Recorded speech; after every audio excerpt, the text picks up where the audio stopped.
The answer is yes. We can't kickstart the design process without knowing the context of the site because there are many things to consider before we start the process. Site analysis. Is it really that important? Site analysis is one of the most important steps of architectural design process. On architectural site analysis, we look at issues such as site location, topography, zoning, traffic conditions, and climate. The analysis also needs to consider any future developments or changes to the site surroundings, such as change of road designations, changing cultural patterns, or other significant building developments within the area. After all the analysis, your building should be able to respond on its location all by itself. So it has to be done first before anything else.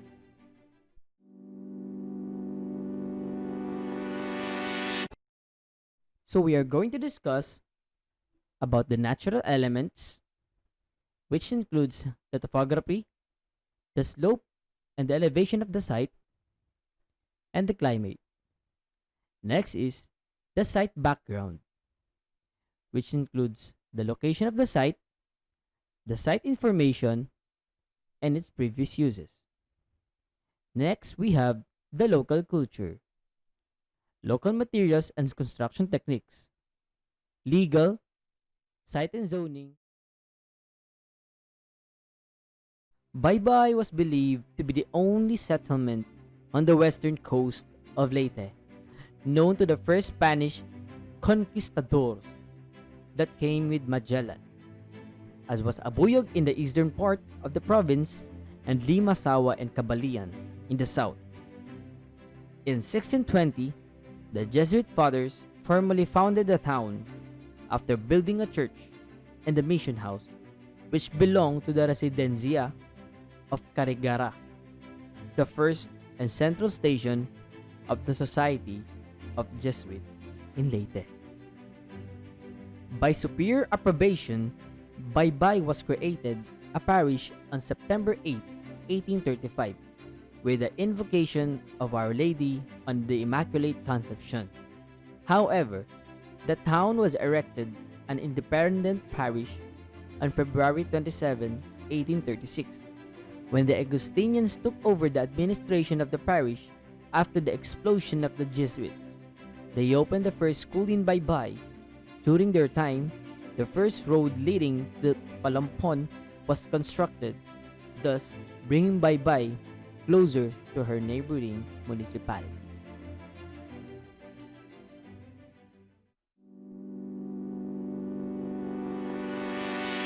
The location of the site.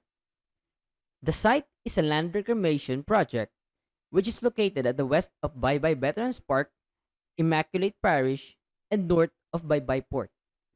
The site was chosen carefully due to its easy access for transportation, major road, and its direct access to the sea.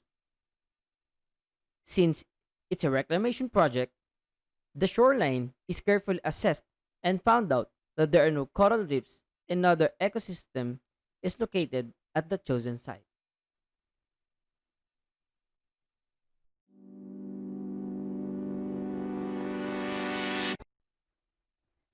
The modified Corona's climate classification by Pag-asa, the Baybay City has a type 4 climate, characterized as having no pronounced dry season where rainfall is generally even distributed throughout the year.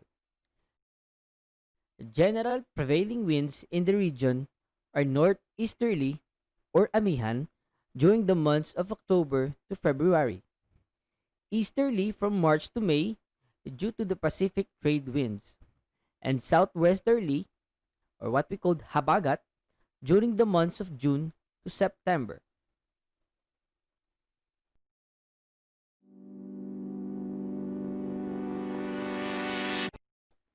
Based on the topographic maps from National Mapping Resource Information Authority or NAMRIA, the highest point in the city is Mount Lunas with an approximate elevation of 1,175 meters above sea level. Other high elevation areas can also be found in the eastern and southern half of the locality. The general pattern of water flow is from the eastern high elevation areas to the western coastal areas, eventually draining towards the Camotes Sea. The site is located at the coastal area, which means that it has low elevation and has flat surface. Considering that the eastern part of the city is elevated than the western part, the nearby Camotes Sea will serve as the drainage affecting the given site. The building will be elevated so that the flood won't prevail inside. Rainwater collector will be added as a feature, and the building will be sustainable as it will use the flood for water system.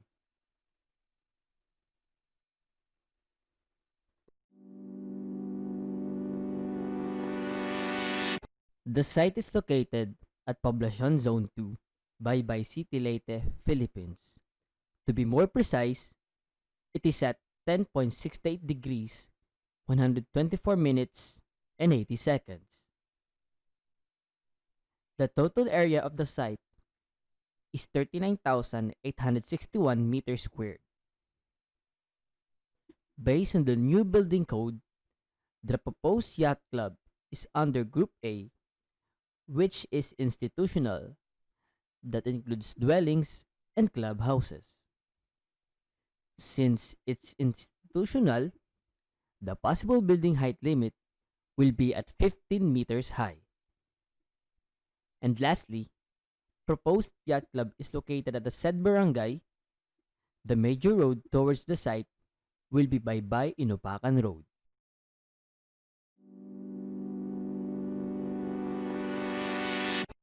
Generally an agricultural city, the common means of livelihood are farming and fishing.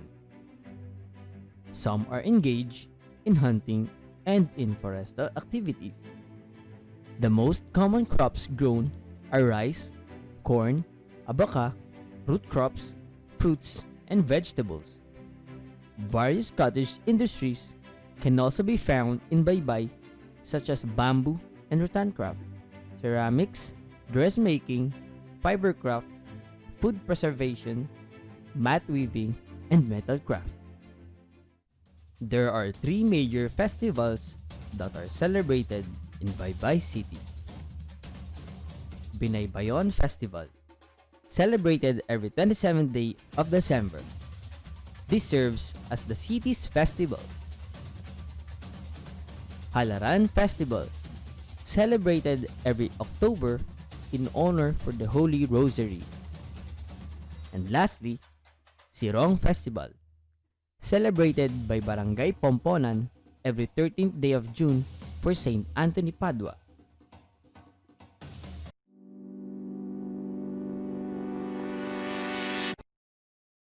The whole design process will abide the following laws.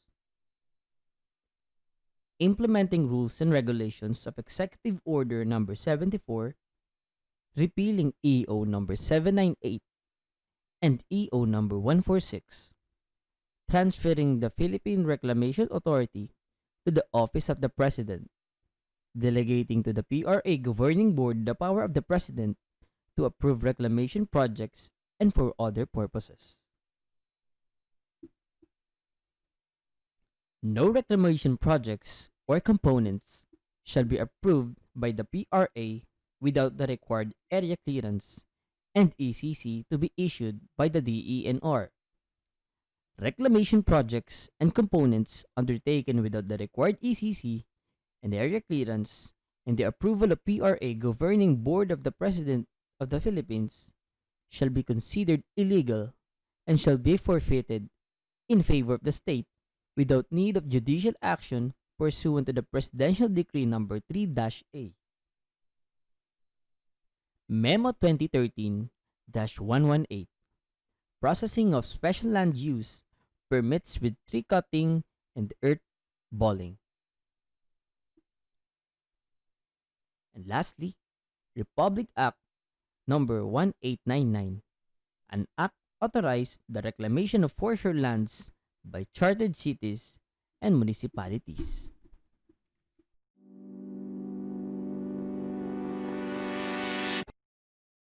Vernacular architecture is characterized by its reliance on needs, construction materials, and traditions specific to its particular locality.